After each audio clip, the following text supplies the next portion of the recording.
Orang ini membuat bosnya berlutut untuk melamar. Apakah kamu puas?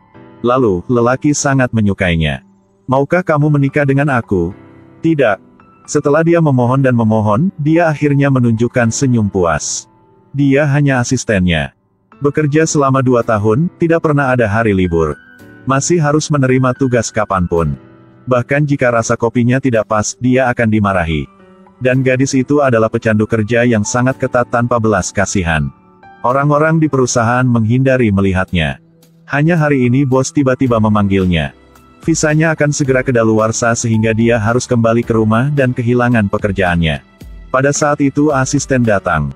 Ketika dia melihatnya, matanya berbinar dan dia berbohong bahwa keduanya sedang jatuh cinta.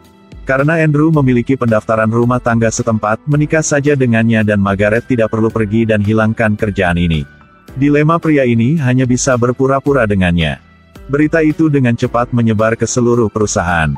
Rekan-rekannya semua menatapnya dengan mata kasihan. Margaret datang ke kantornya dan mengancamnya jika Andrew ini tidak setuju untuk menikahinya, dia akan dipecat. Pada saat itu, Anda harus berkemas dan pergi, pendatang baru bahkan tidak akan menahan Anda. Tidak ada cara lain, dia hanya bisa setuju. Mereka berdua pergi ke biro urusan sipil untuk melakukan prosedur, tetapi inspektur tahu bahwa hubungan mereka tidak normal. Dia bilang dia akan menguji mereka berdua. Jika jawabannya tidak cocok, mereka akan didenda $25.000 dan dipenjara selama 5 tahun.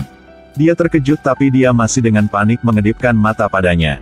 Andrew itu hanya bisa mengatakan bahwa perasaan mereka sangat baik, tetapi mereka berdua berencana untuk pulang ke rumah untuk menikah. Inspektur hanya dapat membatalkan waktu pengujian. Meninggalkan pegawai negeri, wajahnya pria ini sangat sedih. Dan wanita ini terus berbicara dengannya memintanya untuk memesan tiket pesawat dan hotel. Dia tidak tahan lagi, akhirnya dia mengerti wanita ini hanya tahu dirinya sendiri. Dia memutuskan untuk tidak melanjutkan drama ini dengannya. Sekarang wanita ini mulai bingung. Dia mengatakan bahwa setelah menyelesaikan pekerjaan, dia pasti akan menghormatinya dan bahkan berlutut untuk meminta pengampunannya. Pria ini hanya bisa setuju. Tidak lama setelah keduanya kembali ke kampung halamannya, dia menemukan bahwa semua toko di sini adalah milik keluarga prianya. Yang lebih gila adalah rumah adalah villa yang berdiri sendiri. Kalau mau masuk harus naik perahu. Dia akhirnya mengerti bahwa pria tidak masuk akal ini adalah orang kaya. Margaret mengancamnya untuk menikahinya. Baru saja menemukan pria ini adalah orang kaya. Hampir seluruh kota adalah miliknya. Bahkan di rumah ada taman besar. Tahu bahwa pria ini membawa pulang pacarnya, semua orang di kota datang kemari. Tapi ayah tidak suka ini. Dia berpikir bahwa anak menikahi bosnya seperti parasit. Andrew tidak memperhatikan kata-kata ayahnya dan berbalik untuk pergi. Ketika besok paginya, perempuan ini obrol di telepon dengan suara sangat keras membuat Andrew bangun. Akhirnya tidak ada pilihan lain, dia harus keluar di balkon untuk obrol, tetapi si anjing kecil juga ikutnya dan tak berhenti gonggong. Dia tidak menyadarinya tetapi seekor elang membidiknya. Menukik untuk mencuri anjing itu, dia bingung dan segera melempar telepon itu dan akhirnya menyelamatkan anjingnya. Tetapi elang kembali dan menukik untuk mencuri teleponnya. Jangan, jangan. Bawa anjing ini pergi. Lihat aja anjing ini. Aku butuh HP-nya, bawa aja anjingnya. Tapi pemandangan di mata ibu ini sangat imut.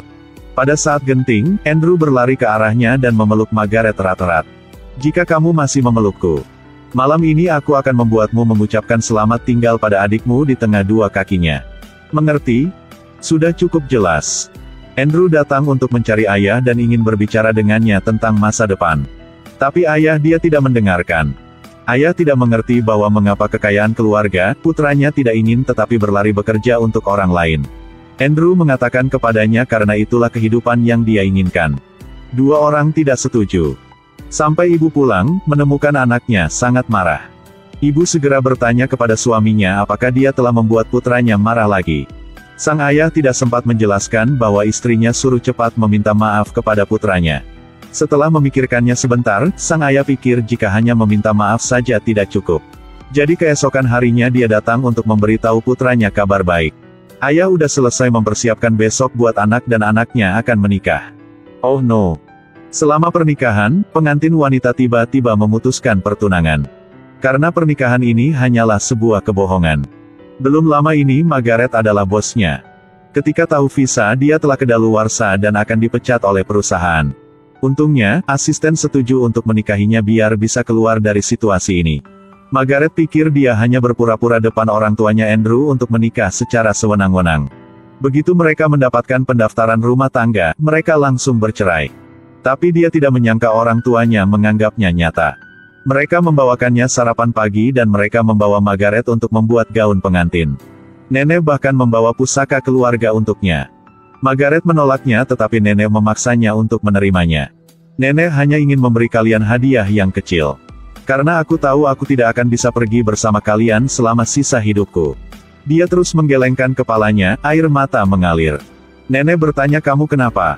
Dia dengan lembut menjawab bahwa sudah lama sejak ada orang yang begitu baik padanya. Jadi sejak usia muda, orang tuanya sangat sibuk. Pada usia 16, dia mulai bekerja untuk mendapatkan uang. Dia melengkapi dirinya dengan baju besi yang kokoh sehingga tidak ada yang berani menggertaknya. Tapi ketika seseorang benar-benar peduli padanya, dia takut untuk menghindari semua orang. Margaret membawa Andrew ke pantai dan mengatakan semua kekacauan di hatinya. Dia tidak mengerti betapa kecewanya jika nenek tahu itu hanya tipuan.